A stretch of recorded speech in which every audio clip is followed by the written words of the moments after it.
Hello dear students, welcome to global online Marathi. तर ही आपली बॅच 13 जानेवारी पासून सुरू झालेली आहे. त्याच्यामध्ये तुम्हाला live lecture, recorded lecture plus सर्व जो सिलेबस आहे त्यावर आधारित नोट्स आणि परत प्रश्नपत्रिका, त्याच्यानंतर MCQ आणि 24x7 असं गायडन्स भेटेल. आणि ह्याचं जे ऍक्सेस असेल ते लॅपटॉप व्ह्यू आणि मोबाईल व्ह्यू या दोन्ही याच्यामध्ये अवेलेबल असेल. आणि ही जी फीस आहे बॅचची ती 12,000 आहे, बट विथ ऑफर ही तुम्हाला फक्त 6,000 ला भेटून जाईल. तर याच्यामध्ये तुम्हाला पेपर 2 सोबत पेपर 1 एकदम फ्री भेटेल. जर तुम्हाला ह्या बॅच साठी एनरोल करायचं असलं, हे जे नंबर्स आहेत त्यांच्यावर व्हॉट्सअपवर कॉन्टॅक्ट करून तुम्ही रजिस्ट्रेशन करू शकता. रजिस्ट्रेशन मध्ये आपण स्पेसिएशन काय आहे ते अंडरस्टँड करूया. स्पेसिएशन मध्ये आपण स्पेसिएशन कोणत्या कोणत्या टाईपचं होतंय ते बघितलं होतं मागच्या लेक्चर मध्ये. मात्र स्पेसिएशन माग जी मेकॅनिझम असते आणि त्याचे जे सिग्निफिकन्स आहे ते आपण बघितले नव्हते. तर ह्या लेक्चर मध्ये आपण स्पेसिएशन काय असते हे बघूया. तर त्याच्यामध्ये स्पेसिएशन मध्ये एक जुन्या एका स्पेसिस पासून नवीन स्पेसिसचं इथे फॉर्मेशन होते. तर याच्यामुळे बायोडायव्हर्सिटी जनरेट होते. स्पेसिएशनचे परत स्टेप्स आहेत, टाइप्स आहेत आणि मेकॅनिझम पण आहेत. ते आपण ह्या क्लासमध्ये आपण मेकॅनिझम आणि त्यांच्या मागे जे फोर्सेस आहेत ते बघूया. आणि स्पेसिएशनचे स्टेप्स काय आहेत ते पण अंडरस्टँड करूया. तर पहिल्यांदा तर स्पेसिएशन मध्ये पहिली स्टेप आहे की आयसोलेशन झाले पाहिजे. आयसोलेशन मे बी जिओग्राफिक असू शकते, इकोलॉजिकल असू शकते, बिहेवियरल असू शकते किंवा टेम्पोरल असू शकते. तर ह्या 4 पद्धतीचं आयसोलेशन असू शकते. जिओग्राफिकल मध्ये काय फिजिकल बॅरियर असतील, जसं की माउंटेन, ओशियन्स, जे पॉप्युलेशनला सेपरेट करण्याचं काम करतील आणि जीन फ्लो प्रिव्हेंट करतील. ह्या जे फिजिकल बॅरियर तिथं फॉर्म झालाय, फिजिकल बॅरियर फॉर्म झालाय, त्यामुळे तिथं काय जीन फ्लो जो आहे तो स्टॉप होईल.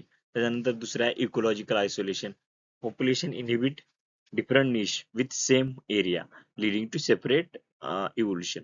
तर ह्याच्यामध्ये काय होत आहे की एकच पॉप्युलेशन आहे, मात्र ते काय डिफरंट निश तिथे काय करत आहे, डिफरंट निश प्रिफर करत आहे. त्यामुळे पण इथे त्यांच्या दोन्हीमध्ये सेपरेट इव्होल्युशन सुरू होते. त्याच्यानंतर बिहेवियरल आयसोलेशन आहे, म्हणजेच काय की जे मीटिंग मध्ये सिग्नल्स असतात किंवा बिहेवियर असते ते डिफरन्स असते. त्यांच्या डिफरन्स मुळे पण एकच स्पेसिस आहे समजा आणि पॉप्युलेशन जी आहे त्याच्यामध्ये काय झालं की सिंगल स्पेसिस जरी असली तरी त्याच्यामध्ये मेटिंग बिहेवियर आणि सिग्नल्स मध्ये डिफरन्सेस आले तर पण तिथे काय होणार नाही, ती पॉप्युलेशन इंटरब्रीड करणार नाही. त्याच्यानंतर टेम्पोरल आयसोलेशन म्हणजे की रिप्रोडक्टिव्ह मॅच्युरिटी अटेंड करण्याची जी टायमिंग असेल किंवा रिप्रोडक्शनची टायमिंग असेल ती डिफरंट असेल. ही काही कशामध्ये इन्क्लुडेड टेम्पोरल आयसोलेशन मध्ये. त्यानंतर डायव्हर्जन्स, दुसरी स्टेप काय divergence, genetic changes in isolated population. तर एकदा पहिली स्टेप झाली आयसोलेशन. आयसोलेशन मध्ये त्याच्यानंतर काय त्या पॉप्युलेशन मध्ये डायव्हर्जन्स येईल. डायव्हर्जन्स कशा कशामुळे येईल? पहिलं फॅक्टर आहे natural selection. Adaptation to different environment और ecological needs drive genetic changes. For example, Darwin finches evolved different big shapes to exploit specific food sources. जसं की आपण बघितलं होतं की आता समजा की जिओग्राफिकल आयसोलेशन तिथं झालं तर काय किती जी इन्व्हायरमेंटल कंडिशन असेल, ज्या दोन पॉप्युलेशन इनहिबिट करत असतील त्या काय असेल कम्प्लिटली वेगळी असेल. तर त्या इन्व्हायरमेंटल कंडिशनला त्या रिक्वायरमेंट ज्या असतील त्यांना अडॅप्ट करण्यासाठी यांच्यामध्ये काय त्या पद्धतीचे चेंजेस जेनेटिक जेनेटिक चेंजेस होतील, मॉडिफिकेशन होतील. याच्यामध्ये एक्झाम्पल कशाचं आहे? डार्विन फिंचेसचं. जेनेटिक चेंजेस काय त्या पर्टिक्युलर इन्व्हायरमेंटला अडॅप्ट होण्यासाठी झालेत. ते जिओग्राफिकल मध्ये आयसोलेशन मध्ये होऊ शकते किंवा एकाच निश मध्ये डिफरंट निश मध्ये जरी राहिले तरी तिथं हे आयसोलेशन आपल्याला बघायला भेटेल. त्यानंतर genetic drift, random change in allele frequency especially in small population can lead to significant difference over time. तर ह्याच्यामध्ये काय की जेनेटिक ड्रिफ्ट काय रॅन्डम चेंज आहे की अलील फ्रिक्वेन्सी मध्ये रॅन्डम चेंज आला आणि पॉप्युलेशन काय खूप स्मॉल आहे. त्यामुळे स्मॉल पॉप्युलेशन मध्ये आलेला जो चेंज असेल तो खूप लार्ज इम्पॅक्ट करेल आणि त्यामुळे तिथे जे चेंजेस आले जेनेटिक आलेली फ्रिक्वेन्सी मुळे आलेली फ्रिक्वेन्सी मध्ये ते ओव्हर द टाइम खूप लार्ज डिफरन्सेस क्रिएट करतील आणि त्यामुळे पण इथे आपल्याला डायव्हर्जन्स बघता येईल. तर ह्याच्यामध्ये the silvereye birds colonize Pacific island demonstrate discipline. तर ही जी बर्ड आहे ते काय पॅसिफिक आयलंड बर्डच्या डिफरंट स्पेसिस जे आहे ते पॅसिफिक आयलंड काय कर कॉलोनाइज करताना त्यांच्यामध्ये आपल्याला हा डिफरन्स बघायला भेटला. त्याच्यानंतर mutation new genetic variation arise leading to difference between population. तर काय की एकच पॉप्युलेशन आहे समजा आणि त्यांच्यामध्ये जेनेटिक व्हेरिएशन काय ऑब्झर्व झालं न्यू जेनेटिक व्हेरिएशन ऑब्झर्व झालं त्यामुळे पण इथे काय डायव्हर्जन्स क्रिएट होईल. Cichlid fish in African lake develop unique coloration due to genetic mutation contributing speciation. तर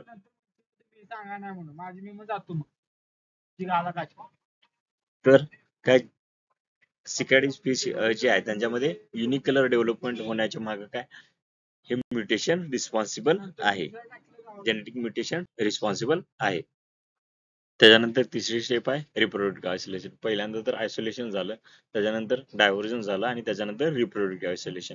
ह्याच्यामध्ये जेनेटिक सेपरेशन जे आहे ते इन्शुअर केलं जाते. तर रिप्रोडक्टिव्ह आयसोलेशन झाल्यामुळे तिथं कोणत्याही पद्धतीचं जेनेटिक एक्सचेंज दोन पॉप्युलेशन मध्ये होत नाही. तर ह्याच्यामध्ये तीन दोन टाईपचे येतात, एक प्रिझायगोटिक बॅरियर्स आणि एक पोस्टझायगोटिक बॅरियर्स. तर ह्याच्यामध्ये मेटिंग इथे काय ह्या बॅरियर मध्ये मेटिंग किंवा फर्टिलायझेशनच होत नाही, कारण ह्याच्यामध्ये बिहेवियरल मेकॅनिकल आयसोलेशन असतात.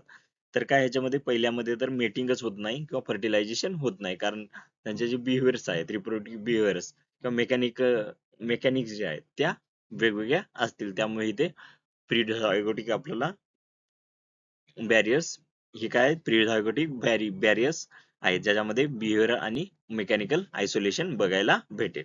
याचं एक्झाम्पल आहे blue footed boobies unique courtship dance exemplify behavioral barriers. तर काय ब्ल्यू फुटेड बुवीज जे आहेत बर्ड्स जे आहेत त्यांचं युनिक कोर्टशिप असतं, त्यामुळे इथे ह्या बिहेवियरमुळे त्याच पर्टिक्युलर स्पेसिस मध्ये तिथे काय होईल जे बिहेवियर शो करू शकतील त्यांच्यामध्येच तिथे रिप्रोडक्शन होईल, बाकीच्यांमध्ये ते मेटिंग किंवा फर्टिलायझेशन होणार नाही. मग त्यामुळे इथे काय झालं प्रिझायगोटिक बॅरियर झालं. याचं एक्झाम्पल काय बिहेवियर आणि मेकॅनिकल आयसोलेशन. त्याच्यानंतर पोस्ट झायगोटिक बॅरियर्स बघूया. दिस बॅरियर प्रिव्हेंट वायबल और फर्टाईल ऑफस्प्रिंग. हे इथं फर्टिलायझेशन होत आहे, फर्टिलायझेशन नंतरची प्रोसेस आहे, मात्र वायबल किंवा फर्टाईल ऑफस्प्रिंग इथे प्रोड्यूस होत नाही. आणि ह्याच्यामध्ये काय हायब्रिड स्टरिलिटी किंवा हायब्रिड ब्रेकडाऊन अशा कन्सेप्ट आपल्याला बघायला भेटतात. जसं की एक्झाम्पल काय हॉर्स आणि डॉंकी मध्ये जर आपण क्रॉसिंग करून आणलं तर इथे म्यूल्स तयार होतील, मात्र ते काय असतील इनफर्टाईल असतील. Certain hybrids hybrid rice strain demonstrate this barrier. तर काही हायब्रिड राईस स्ट्रेन पण हे बॅरियर शो करतात. Reinforcement natural selection strengthens reproductive barriers if hybrid are less fit solidify speciation observed in Darwin finches. तर natural selection मध्ये काय होते की हायब्रिड जर फॉर्म जरी झाला आणि तो फिट जर लेस फिट जर असेल तर तिथे काय होणार तो सर्वायवल ऑफ फिटेस्ट फॉलो करणार नाही आणि त्यामुळे इथं रिप्रोडक्टिव्ह बॅरियर तयार म्हणजे स्पेशिएशन मध्ये नॅचरल सिलेक्शन पण रोल प्ले करेल. हे दोन आयसोलेशन रिप्रोडक्टिव्ह मध्ये, पहिलं तर प्रिझायगोटी आणि दुसरं पोस्ट झायगोटी. तर आता आपण स्पेसिस मधल्या स्टेप्स बघूया.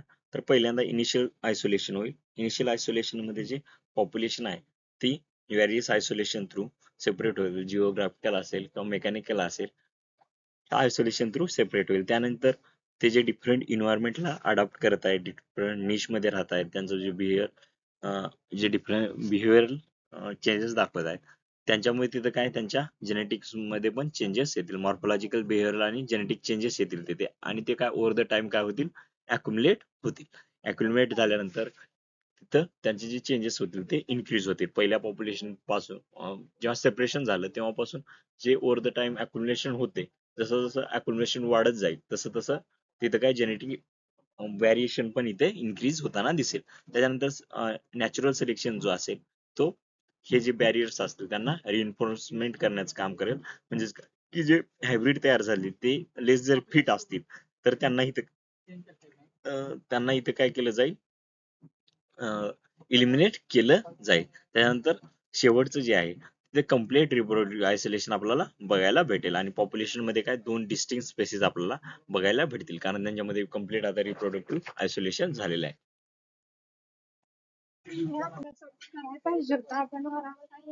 त्याच्यानंतर केस स्टडी बघूया आपण ह्याच्यामध्ये डार्विन फिंचची. पहिल्यांदा तर ह्यांच्यामध्ये काय झालं, गॅलापागोस आयलंड जे आहेत, मल्टिपल जे आयलंड होते गॅलापागोस आयलंड, त्यांच्यामध्ये ह्या स्पेसिसचं काय झालं, जिओग्राफिकल आयसोलेशन झालं.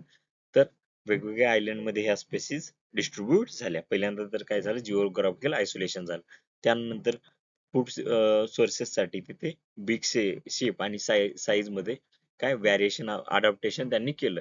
मग त्यामुळे काय झालं, की सर्व स्पेसिस ज्या होत्या त्यांच्यामध्ये एक डायव्हर्जन्स क्रिएट झालं बिग शेप आणि साईज मध्ये.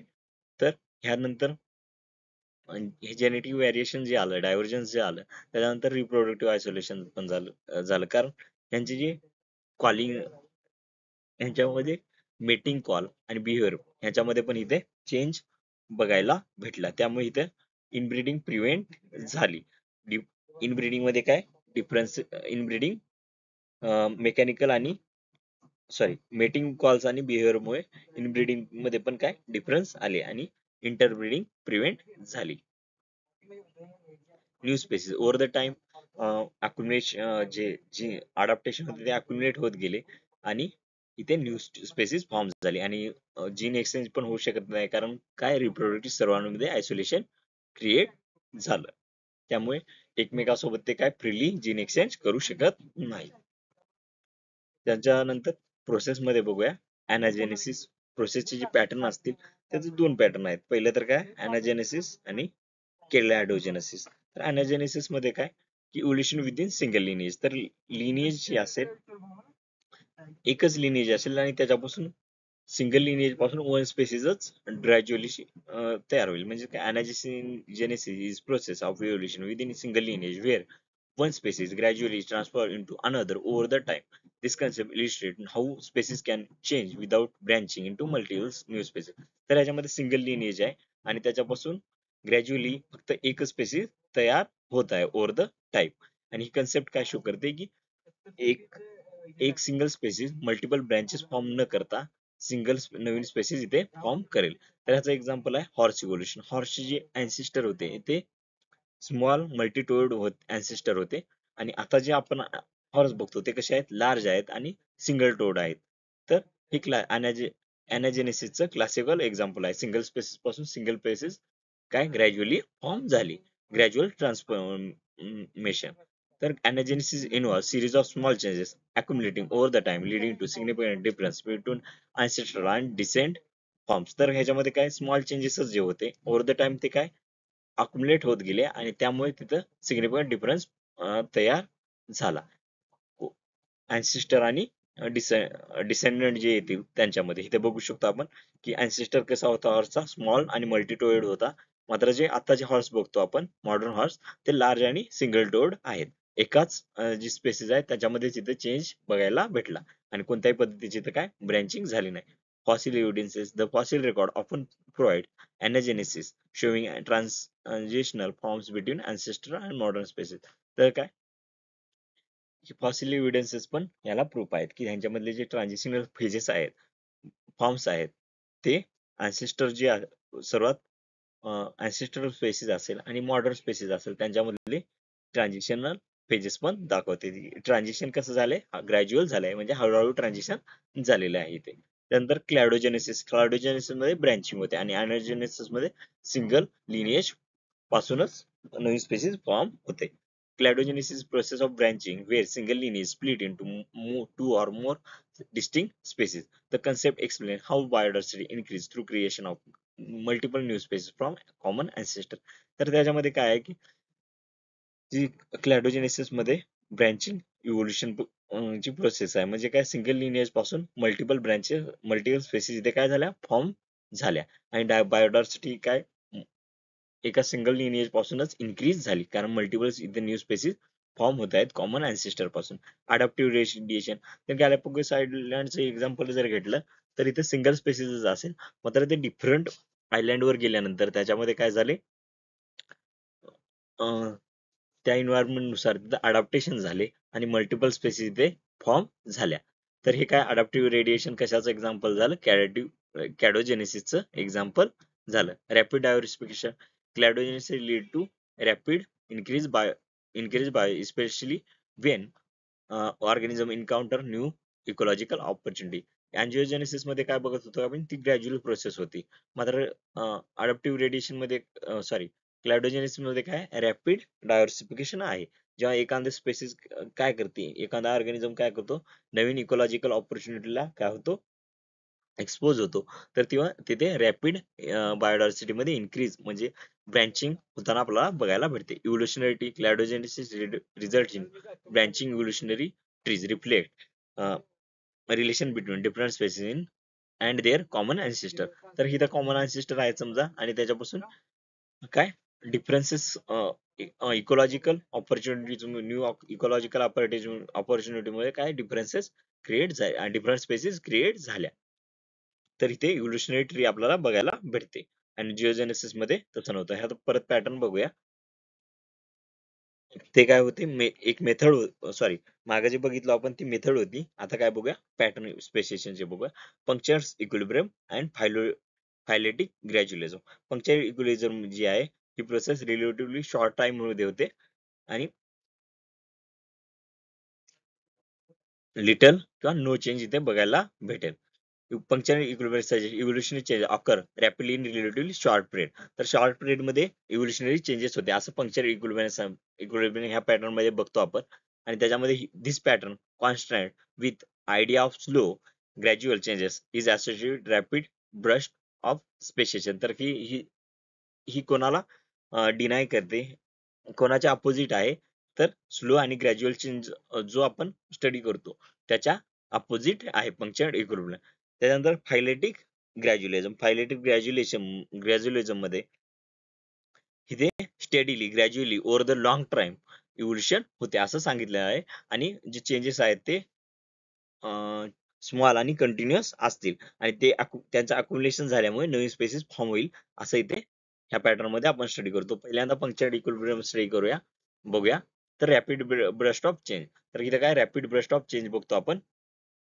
ह्याच्यामध्ये stasis of long period of little to no change in species. तर काय स्टॅसिस मध्ये काय सांगते की लॉंग पिरियड मध्ये स्पेसिस मध्ये कोणताच लिटल छोटा किंवा मोठा चेंज, छोटा किंवा कोणताच चेंज आपल्याला बघायला भेटणार नाही. स्टॅसिस मध्ये काय की लॉंग पिरियड मध्ये जी स्पेसिस असेल त्याच्यामध्ये लिटल किंवा काही चेंज आपल्याला बघायला भेटणार नाही. रॅपिड चेंज म्हणजे काय की लॉंग पिरियड मध्ये आपल्याला इथे चेंज बघायला भेटणार नाही. तर त्याच्या अपोजिट मध्ये यांनी काय सांगितलं, शॉर्ट रॅपिड चेंज होईल, की शॉर्ट टाइम मध्येच इथे काय इव्होल्युशनरी चेंजेस होईल.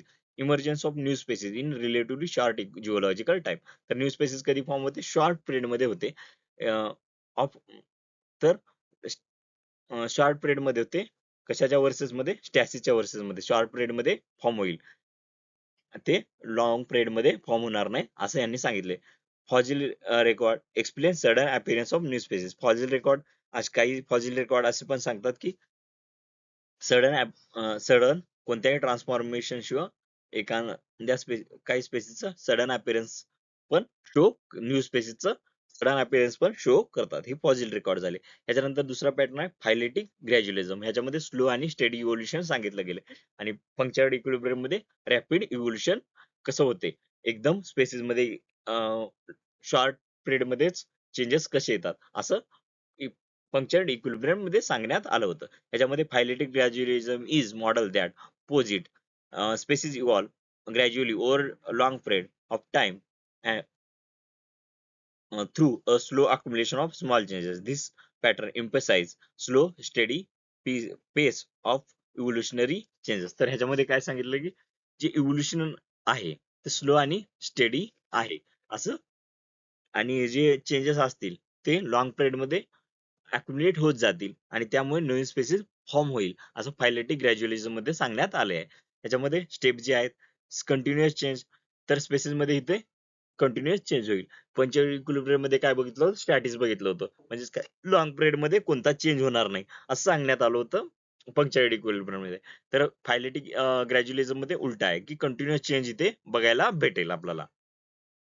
कॉन्स्टंट कंटिन्युअस ग्रॅज्युअल चेंज आपला ओव्हर द टाइम बघायला भेटेल. Accumulation of trait, small modification accumulate leading to significant differences. Small small accumulation modification होत जातील आणि ते अक्युमुलेट होत जातील आणि लॉंग पिरियड मध्ये ते काय सिग्निफिकंट डिफरन्स दाखवतील.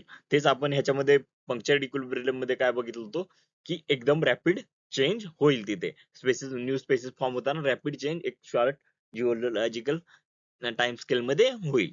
त्यानंतर smooth transition, gradual transition between ancestor आणि डिसेंट फॉर्म. तर ह्याच्यामध्ये काय स्मूथ ट्रान्झिशन आहे म्हणजे काय की मधले लिंकेज आपल्याला बघायला भेटतात की हळूहळू हळूहळू त्याच्यामध्ये चेंजेस होत झाले आणि चेंजेस होत गेले आणि अक्युमुलेशन होत गेलं असं इथे आपल्याला फायलेटिक ग्रॅज्युअलिझम मध्ये बघायला भेटते. आणि इव्होल्युशन नवीन स्पेसिस फॉर्म होण्यासाठी इथे लॉंग टाइम पिरियड लागतो. त्याच्यानंतर कम्पेअरिंग इव्होल्युशनरी मॉडेल्स, हे इव्होल्युशनरी मॉडेल जे आहेत त्यांचं जर कम्पॅरिझन केलं तर पंक्चर्ड इक्विलिब्रियम मध्ये रॅपिड ब्रस्ट आहे. लॉंग पिरियड ऑफ स्टॅटिस म्हणजे काय, लॉंग पिरियड मध्ये कोणत्याच पद्धतीचं चेंज होणार नाही तिथे. Explain gaps in fossil record, तर फॉसिल रेकॉर्ड मध्ये जे गॅप्स आहेत ते हे ही जी पॅटर्न आहे ते एक्सप्लेन करते. फॉसिल रेकॉर्ड मध्ये गॅप कशामुळे आहे की रॅपिडली इथे काय होत आहे, चेंज होतं, नवीन स्पेसिस फॉर्म होत आहे, त्यामुळे फॉसिल रेकॉर्ड मध्ये गॅप आहेत असं हे सांगते. Emphasizes role of environmental shift, त्याच्या अगेन्स्ट जे फायलेटिक ग्रॅज्युअलिझम आहे हे स्लो आहे, कंटिन्युअस आहे, कॉन्स्टंट रेट ऑफ इव्होल्युशन इथे आहे आणि नंबरियस आपल्याला ट्रान्झिशनल फॉसिल्स इथं बघाय, फॉसिल्स प्रेडिक्ट करतं आणि क्युम्युलेटिव्ह स्मॉल चेंजेस ला हे काय करतं, एम्फेसाइज करतं. स्मॉल चेंजेस मुळे इथं काय झालं की चेंज जो सिग्निफिकंट डिफरन्स फॉर्म झाला असं हे मॉडेल सांगतं. तर हे जे दोन्ही पण मॉडेल आहेत हे इसेन्शियल आहेत स्पेसिएशनच्या ओव्हर द टाइम. स्पेसिएशन कसं झालं असेल या दोन्ही जे मॉडेल्स आहेत ते इसेन्शियल आहेत. त्याच्यानंतर bridging micro and micro evolution. Micro evolution is process involving species contributing to change at level of inter species or taxonomic group. तर मायक्रो इव्होल्युशन मध्ये काय सांगते की हे जे इव्होल्युशन झालंय, इव्होल्युशनरी प्रोसेस असतील ते काय एक स्पेसिस लेवलला चेंज करून आणतील. तर मायक्रो इव्होल्युशन जे आहे ते शॉर्टर विदिन पॉप्युलेशन असेल, शॉर्टर टाइम स्केल मध्ये काय ते छोटे छोटे चेंजेस करेल जीन लेवल आणि अलिलिक लेवलला. त्याच्यानंतर benefit of genetic differences. Genetic डिफरन्सेसचे बेनिफिट्स काय आहेत की genetic divergence through speciation allow optimization of resource utilization among different species contributing to ecosystem balance.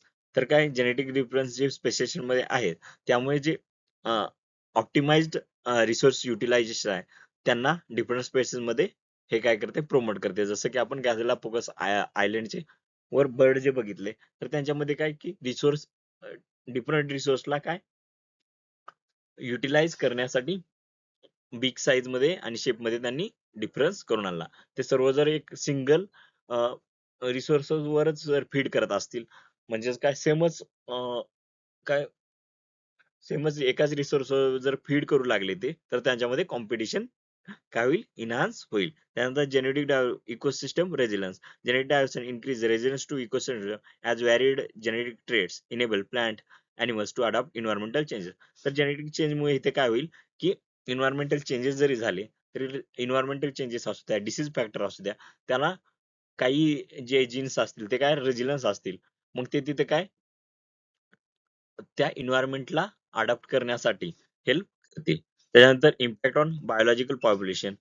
Speciation increase biodiversity. Speciation मुळे बायोडायव्हर्सिटी इन्क्रीज होते. Population adopt to their environment. Speciation मुळे ते काय adaptation मुळे एन्व्हायरमेंटल अडॅप्टेशन हे काय ecological स्पेसिएशनला काय enhance करते आणि त्यामुळे डिफरंट निश एक्सप्लॉइट करण्याची कॅपॅसिटी इन्क्रीज होते. आणि इथे काय अडॅप्टेशन मुळे काय होतं तिथे एक की जे एकाच रिसोर्स सर्व अवेलेबल असतील, पॉप्युलेशन असेल, ती काय डिपेंड असेल, मग त्यामुळे तिथं कॉम्पिटिशन इन्क्रीज होईल. मात्र अडॅप्टेशन मध्ये तिथं कॉम्पिटिशन पण रिड्यूस होण्यास मदत होईल आणि तिथे इकोलॉजिकल ला लीड करेल. रेजिलियन्स, तर रेजिलियन्सच बघितलं होतं आता की जेनेटिक व्हॅरिएशन असल्यामुळे डिफरंट इन्व्हायरमेंटल कंडिशनला ते काय करू शकतील, रेजिस्ट करू शकतील. Significance of speciation, the process explain diversity of. तर ह्याचं जी डायव्हर्सिटी लाईफची डायव्हर्सिटी आहे अर्थवर, त्या त्या प्रोसेसला एक्सप्लेन करण्याचं काम म्हणजे त्याच्या मागची जी प्रोसेस आहे त्याला एक्सप्लेन करण्याचं काम स्पेसिएशन करते. तर कसं कोणत्या पद्धतीनं इन्व्हायरमेंटला अडॅप्ट होत पॉप्युलेशननी इन्व्हायरमेंटला अडॅप्ट केलं आणि त्यामुळे नवीन स्पेसिसचं ओव्हर द टाइम फॉर्मेशन झालं, हे सर्व आपण स्पेसिएशन मध्ये बघतो. आणि हे कुठं कुठलं इव्होल्युशनरी बायोलॉजी, कन्झर्वेशन, मेडिसिन आणि ऍग्रिकल्चर, त्याच्यानंतर क्लायमेट चेंज स्टडीज, ह्या सर्वांमध्ये आपण स्पेसिएशन अंडरस्टँड करून ही स्पेसिएशन अंडरस्टँड करून त्यांचं बेटर युटिलायझेशन करू शकतो. जसं की मेडिसिन्स मध्ये जर आणि ऍग्रिकल्चर मध्ये जर बघितलं की एक पॅथोजन आहे समजा, तर तो काय, जर जो पॅथोजन आहे तो एक तर तो काय काही जे जेनेटिक ट्रेट आहेत त्याला काय तो काही जेनेटिक ट्रेट आहेत त्या पॅथोजनला रजिस्ट करतात. तर ते आपण काय करू शकतो, ते जेनेटिक ट्रेट बाकीच्या स्पेसिस मध्ये इंट्रोड्यूस करून तिथे काय त्या डिसीज टॉलरंट क्रॉप प्रोड्यूस करू शकतो. Thank you very much. आजसाठी इथेच थांबूया आपण. नेक्स्ट लेक्चर मध्ये नेक्स्ट टॉपिक बघूया. तुम्हाला काही जर डाऊट्स असतील तर तुम्ही कमेंट सेक्शन मध्ये कमेंट करू शकता.